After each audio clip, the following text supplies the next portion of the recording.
Nous voilà de retour à la 11e édition du festival Tribal Elec d'Andilly. Et aujourd'hui, je suis en présence de Léo, alias, j'ai oublié ton nom, Bandicoot, c'est ça? Bandicoot in Dub, ouais, tout à fait. En tout cas, enchanté Léo, alias Bandicoot. Alors, tu vas nous parler un peu aujourd'hui de ton univers.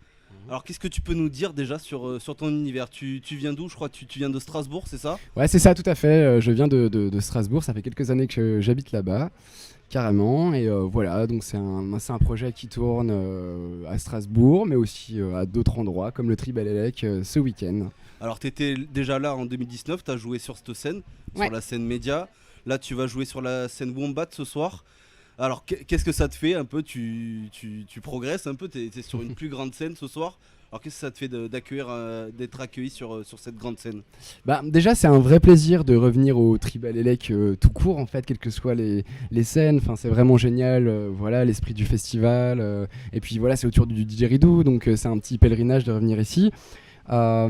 Après, du coup, le fait effectivement d'être sur une scène plus grosse, c'est chouette parce qu'on a l'impression aussi de progresser, voilà, de voir aussi un petit peu d'autres choses. Et voilà, c'est significatif aussi d'un projet qui évolue. Quand je suis venu ici en 2019, c'était pas du tout un projet professionnel. Voilà, je faisais ça comme ça sur mon passe-temps, sur mes étés, quelques week-ends. Et voilà, depuis maintenant, c'est devenu mon job aussi. Donc voilà, c'est très cool de continuer. Depuis 2019, de l'eau a coulé sous les ponts. Ouais. Ce confinement, ça t'a permis de créer d'autres choses. Ouais, Ça a tout été, à fait. quelque chose d'important pour toi, pour te structurer, pour devenir un artiste affirmé. Oui, alors je pense que ça a un peu aidé le fait de se poser complètement. Après, je sais qu'il y a beaucoup d'artistes qui ont posé le confinement comme une source un petit peu, voilà, comment dire, une source de motivation, en tout cas sur leur compo. Moi, pas tant que ça, mais ça m'a permis de prendre vraiment ce temps-là, de me poser et me dire, ok, qu'est-ce que je veux faire un petit peu. Et donc, je me suis engagé sur cette voie. Donc, ça n'a pas été facile tout de suite.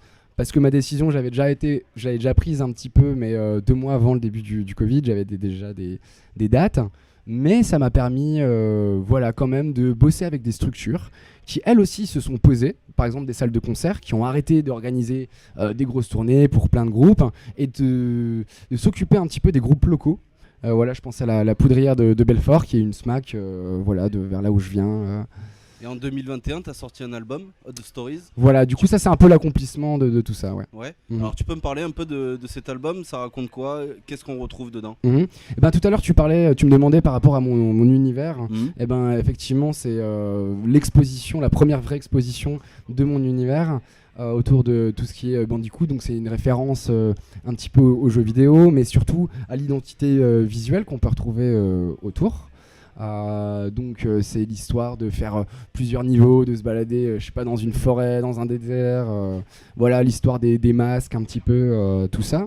Et à travers cet album, donc Odd Stories, qui veut dire histoire étrange, bizarre, c'est ce que j'essaie de mettre en avant, c'est que chaque track, c'est vraiment un univers, il y a vraiment une marque et une influence.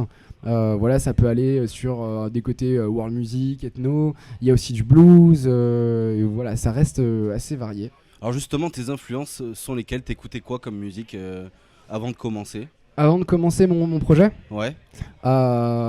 c'est très large, c'est toujours difficile de répondre à cette question, je pense même pour beaucoup de gens. Bien sûr, donc il y a beaucoup de dub parce que mon projet reste essentiellement électro-dub. Mais à côté de ça, j'écoute beaucoup de musique, par exemple du blues ou rock gnawa, un petit peu tout ce qui est blues du désert. Voilà, tout ce qui est musique du monde, type Afrique d'Ouest, pas mal. Mais Justement, sinon, dans ton dernier album, on va en parler après, mais Oui. tu t'intègres justement ce style de musique tout à fait, je m'en suis plutôt tourné rapproché. vers l'Afrique. Ouais, complètement. Mais c'est vrai que le premier, c'était un petit peu plus large.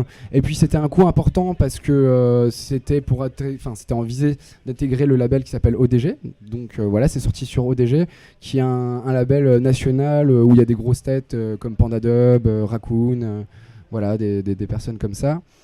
Et par la suite, je peux en parler un petit peu si Oui, tu veux. vas-y, Ouais. avec plaisir, avec grand plaisir.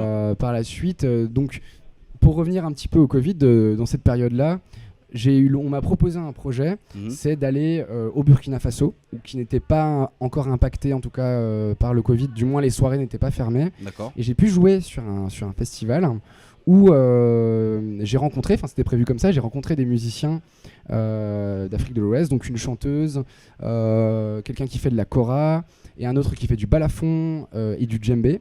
Et voilà, on s'est vu une petite semaine et ensuite on a joué sur ce festival qui s'appelle le Soko Festival. Ok. Voilà.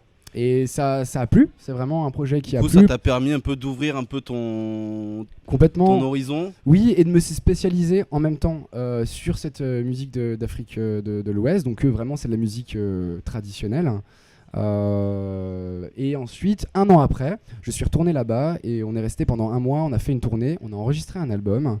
Et donc là, voilà, c'est vraiment un peu plus fixé comme style, mais toujours avec ma patte, avec le côté électro-dub, drum and bass, assez énergique. Alors si ça te dérange pas, on va revenir au festival Tribal Elec. Bien sûr. Ici c'est un festival où le DJ Rido est roi.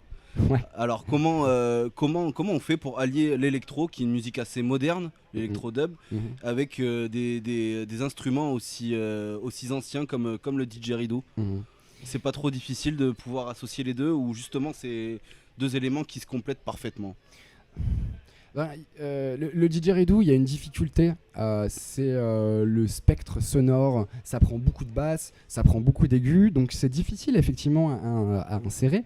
Par contre, en termes de couleur, c'est un instrument qui est très rythmique et qui finalement peut accompagner beaucoup de choses. Ça peut accompagner un riff de guitare, ça peut accompagner de la percu.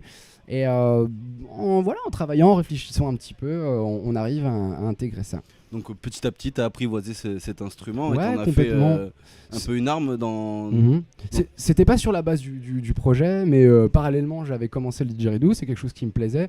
Et en fait, je faisais surtout de l'électro, et j'avais envie d'ouvrir, d'avoir un set un petit peu plus, un petit peu plus vivant, en tout cas en termes de live. Et je me suis dit, ok, le didgeridoo, en plus des autres instruments que j'utilise sur scène, ça peut être un bel objet, quoi. Et il représente quoi pour toi ce festival? Il a une attention particulière? Ouais, je pense que c'est un festival qui se prend pas la tête, pas du tout dans le sens pas sérieux, mais dans le sens ok, voilà, il y a beaucoup de copains, c'est à nature, il y a pas beaucoup de public, et moi c'est ça que j'aime bien, c'est ce côté un petit peu free. Tout en ayant un côté carré, on est super bien accueillis, enfin voilà, les balances c'est carré aussi. Donc c'est entre deux, ce côté entre un peu free mais festival professionnel. Du coup on te retrouvera chaque année au Tribal Elec. Au moins une fois tous les 3 ans, j'espère. Ok. Du coup t'as sorti il y a un album qui va sortir en 2022 là. C'est ça? Est-ce que tu peux m'en parler justement? Oui, on en a parlé vite fait tout à l'heure. Carrément. Du coup, on espère sortir ça sur fin 2022. C'est un album assez dense qui a dû prendre beaucoup de temps parce que la musique traditionnelle et la musique que moi je fais, des fois c'est difficile, c'est compliqué à mettre en place. Mais voilà, c'est un album. Donc le collectif s'appelle Ama. C'est les musiciens dont je parlais, les musiciens du Burkina Faso. Et voilà, c'est quelque chose qu'on va essayer de mettre en avant et de relancer un petit peu de la tournée, des choses comme ça. Vraiment pour que moi je puisse retourner là-bas et que eux aussi puissent jouer en Europe, en France et en Europe idéalement. Ouais. Ok, super. En tout cas, on est ravis d'avoir fait ta connaissance, Bandicoot. Merci. Ce soir, tu seras sur la scène Wombat, c'est ça? Tout à fait. Ce sera de quelle heure à quelle heure? Alors, c'est 1h15 du matin. Ok. Jusqu'à 2h, et demain soir pareil pour un double set où je vais varier quand même les morceaux, mais voilà, ça reste la même énergie, c'est pour faire une bonne grosse bamboche ensemble. Super, en tout cas j'invite tout le monde à aller voir Bandicoot ce soir. Encore merci Léo, et puis merci pour l'accueil. À très bientôt et bonne chance pour ce soir pour ton show. Merci beaucoup, à plus. Nous on clôture cette interview, on se retrouve pour de prochaines interviews dans la soirée. Merci encore de nous avoir suivis, à bientôt.